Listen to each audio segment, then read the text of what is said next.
بسم اللہ الرحمن الرحیم۔ دوستو، میں ہوں ڈاکٹر محمد شہباز اکمل اور آپ دیکھ رہے ہیں طلوع آشنائی۔ دوستو، جیسا کہ آپ کو معلوم ہے کہ پنجاب پبلک سروس کمیشن کے تحت اردو لیکچررز کے انٹرویوز کا سلسلہ جاری ہے۔ اکتوبر 2022 سے یہ سلسلہ جاری ہوا ہے۔ بہت سے لوگ انٹرویوز دے چکے ہیں اور بہت سے لوگوں نے ابھی دینا ہے۔ تو خوشخبری ہے ان لوگوں کے لیے جنہوں نے ابھی تک انٹرویو نہیں دیا، وہ اس ویڈیو کو ضرور دیکھیں، لائک کریں اور سبسکرائب بھی کریں۔ تو اس ویڈیو میں ہم نے ان سوالوں کو پر فوکس کیا ہے جو اس پینل میں بار بار پوچھے جا رہے ہیں۔ بار بار پوچھے جانے والے سوالوں کی طرف جانے سے پہلے آپ سے ریکویسٹ کروں گا کہ چینل کو ضرور سبسکرائب کریں۔ تو پہلا سوال جو چیئرمین صاحب کی طرف سے پوچھا جا رہا ہے وہ سنگل نیشنل کریکولم پہ ہے کہ سنگل نیشنل کریکولم کیا ہے۔ سب سے پہلے سوال آتا ہے تو سنگل نیشنل کریکولم ایک ایسا کریکولم ہے، ایک ایسا نصاب ہے جو پوری قوم کے لیے ایک بنایا گیا۔ 2019 میں اس کا انیشیٹو لیا گیا اور اس کے بعد اس کو 2021 میں اپلائی کیا گیا اسکول ایجوکیشن، ہائر ایجوکیشن، تمام تعلیم پر۔ اور اس کا جو آبجیکٹو تھا وہ ایکویٹی ان ایجوکیشن اور تمام جتنے بھی تعلیمی طلباء ہیں، اسٹوڈنٹس ہیں، ان کو ایک پلیٹ فارم مہیا کرنا۔ یہ جو انگلش اردو میڈیم کے جو طبقات ہیں ان کو برابر کرنے کے لیے، مساوی کرنے کے لیے سنگل نیشنل کریکولم تعینات کیا گیا۔ دوسرا سوال پوچھا جا رہا ہے لٹریسی ریٹ کا۔ تو دوستو، میں کچھ آپ کے سامنے لٹریسی ریٹ رکھ دیتا ہوں پاکستان کا، مختلف اپنے پروونس کا اور ڈسٹرکٹ کا، تحصیل کا، لیکن آپ لوگ اپنے اپنے ایریا کا، ایون کہ تحصیل اور سٹی کا اپنے لٹریسی ریٹ بھی آپ دیکھ کے جائیں گے۔ یہ بھی آپ سے پوچھا جا سکتا ہے۔ پاکستان کا جو لٹریسی ریٹ ہے وہ ہے 62.3%، اور پنجاب کا لٹریسی ریٹ ہے 83.1۔ اب پنجاب کے اگر 83.1% میں سے ہم دیکھیں تو 86% میل ہیں اور 68% یعنی 68% فیمیل ہیں۔ تو میں نے کچھ اضلاع کے بھی ہم نے یہاں پر لٹریسی ریٹ آپ کو بتانے ہیں۔ تو ملتان جو ضلع ہے اس کا لٹریسی ریٹ 60 ہے، ڈی جی خان کا 48 ہے، لیا کا 56 ہے، تونسا کا 90% ہے اور مظفر گڑھ کا 28.5 ہے، راجن پور کا 45 ہے، لاہور کا 65 ہے اور فیصل آباد کا 60 ہے۔ تو یہ کچھ لٹریسی ریٹ آپ کے سامنے رکھے گئے جس سے آپ کوئی مدد بھی مل سکتی ہے، لیکن آپ لوگ اپنے سٹی کا، اپنے ڈسٹرکٹ کا، اپنی تحصیل کا لٹریسی ریٹ ضرور دیکھ کے جائیں گے۔ اگلا جو ہمارا سوال ہے وہ ہے population and growth. Population and growth rate, اس میں بھی یہ ہے کہ وہ ٹوٹل پاکستان کا بھی پوچھ سکتے ہیں، پنجاب کا بھی، آپ کے ضلع کا، آپ کی تحصیل کا گروتھ ریٹ بھی۔ تو دوستو، پاپولیشن کے بڑھنے کی شرح کو گروتھ ریٹ کہتے ہیں کہ پاپولیشن کتنی ہے اور اس کی پھر گروتھ ریٹ کیا ہے، پچھلی پاپولیشن سے کتنا گنا آگے بڑھ گئی ہے پاپولیشن۔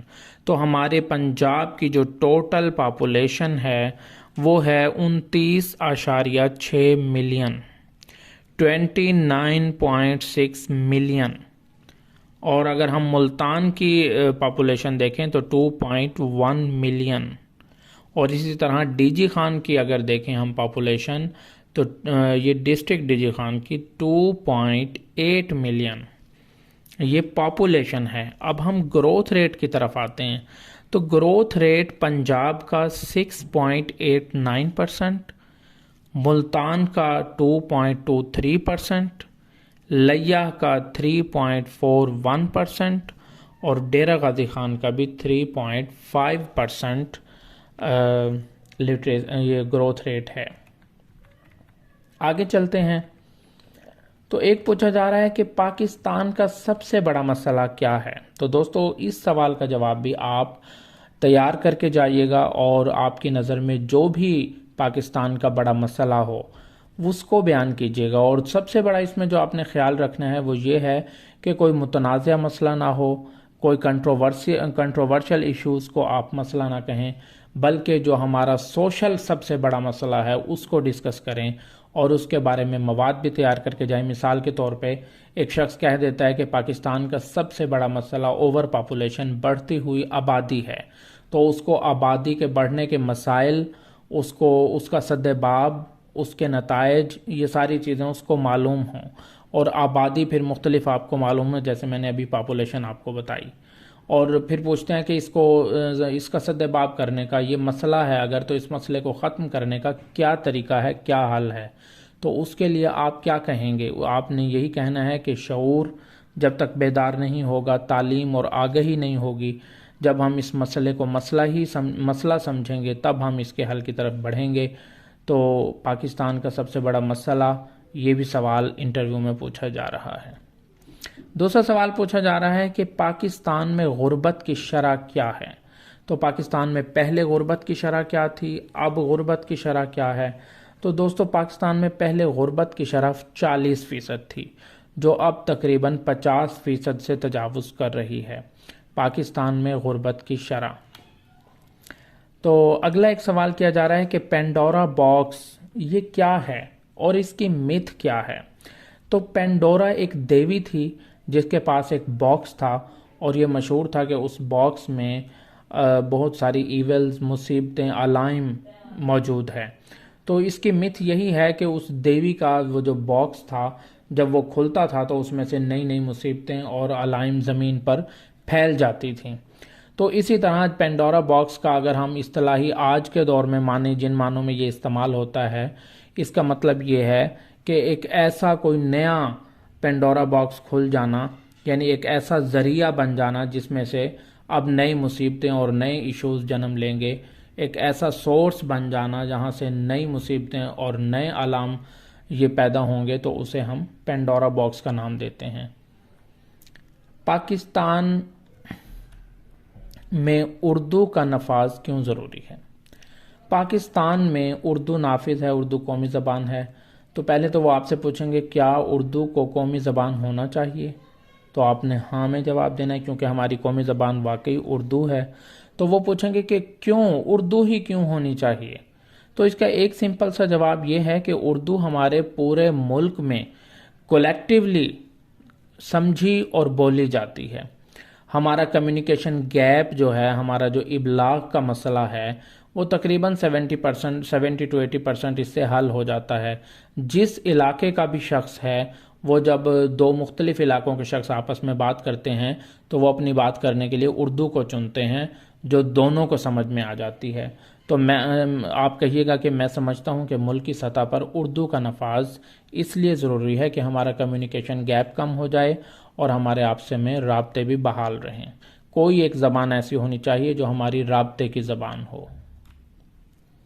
اس کے بعد سبجیکٹ اسپیشلسٹ آ جاتے ہیں، وہ بھی مختلف سوال پوچھتے ہیں. جو مشہور سوال جو بار بار رپیٹ ہو رہے ہیں سوال، ان کو میں آپ کے ساتھ شیئر کر دیتا ہوں. پہلے پوچھتے ہیں ترائلہ کیا ہے؟ تو ترائلہ ایک صنف نظم ہے، ایک پابند نظم کی طرح یہ ایک صنف ہے، اور اس میں 8 مصرے ہوتے ہیں. پہلا، تیسرا، چوتھا، پانچواں، چھٹا اور 8واں مصرع اس میں ہم قافیہ ہوتا ہے. یہ ایک صنف نظم ہے.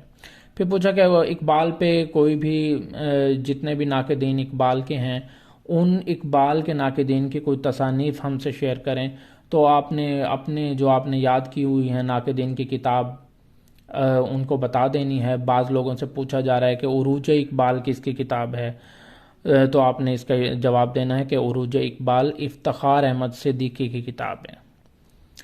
پھر مختلف شعراء، آپ کی پسند کا شاعر وہ پوچھیں گے، اور اس شاعر کے جو آپ جس کو جواب دیں گے کہ منیر نیازی ہے، ناصر کاظمی ہے، غالب ہے، یا میر ہے، یا حیدر علی آتش ہے، تو اس کے تمام تصورات کو آپ اچھی طرح پریپیئر کر کے جائیں.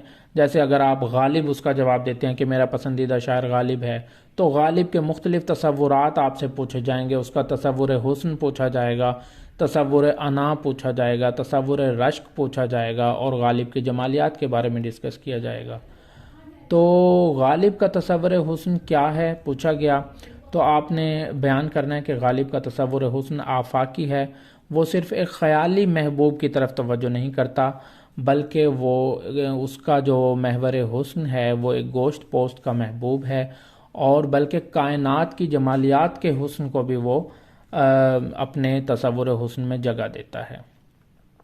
تو غالب کے مختلف اشعار ڈسکس کیے گئے کہ غالب کے اشعار سنائیں، کیونکہ جب آپ اپنے پسندیدہ شاعر کا نام لیں گے تو آپ سے کہا جائے گا کہ اس کے شعر بھی سنائیں، فلاں شعر سنائیں، فلاں شعر سنائیں۔ غالب کے اگر آپ نے نام لے دیا تو وہ ایسے آدھا مصرع آپ کے سامنے رکھے گا اور آپ نے وہ مصرے بھی مکمل کرنے ہوں گے۔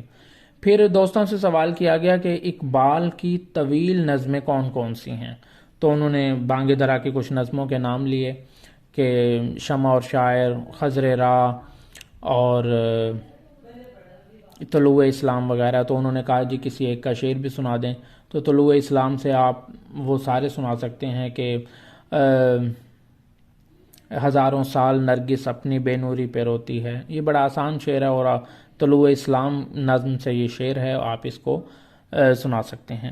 پھر اقبال کے جو شعر سنائیں گے ان کا وہ آپ سے کہیں گے کہ بھئی اس شعر میں شاعر کیا کہنا چاہ رہا ہے، آپ یہ بتائیں کہ اس شعر میں آپ نے کیا محسوس کیا ہے۔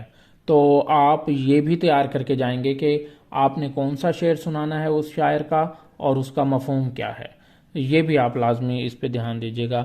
پھر کچھ دوستوں سے سوال کیے گئے کہ زبان کے حوالے سے محمود شیرانی کا کیا نظریہ ہے۔ تو اردو زبان پنجاب میں پیدا ہوئی، پنجاب اس کا مورد جنم بھومی ہے زبان کی، تو محمود شیرانی کے نظریے کے مطابق پنجاب میں اردو زبان پیدا ہوئی۔ پھر پوچھا جا رہا ہے غبار خاطر کیا ہے۔ غبار خاطر ابوالکلام آزاد کے خطوط کا مجموعہ ہے، جو انہوں نے اپنے دوست حبیب اللہ شیروانی کے نام انہوں نے خطوط لکھے، اور ان کی نثر کی وجہ سے، نثری خصوصیات کی وجہ سے یہ خطوط بہت مقبول ہوئے۔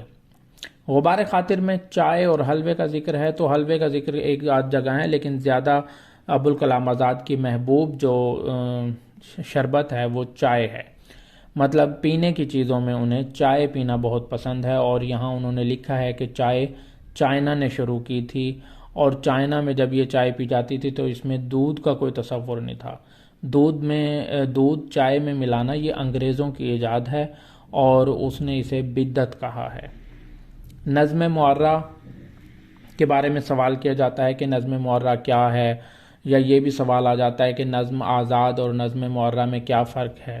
تو یہ بھی آپ تیار کر کے جائیں کہ نظم معرہ میں صرف قافیہ نہیں ہوتا، لیکن ایک وزن کی پابندی کی جاتی ہے، عروضی وزن کی پابندی کی جاتی ہے، اور تمام مصروں میں تمام ارکان برابر ہوتے ہیں۔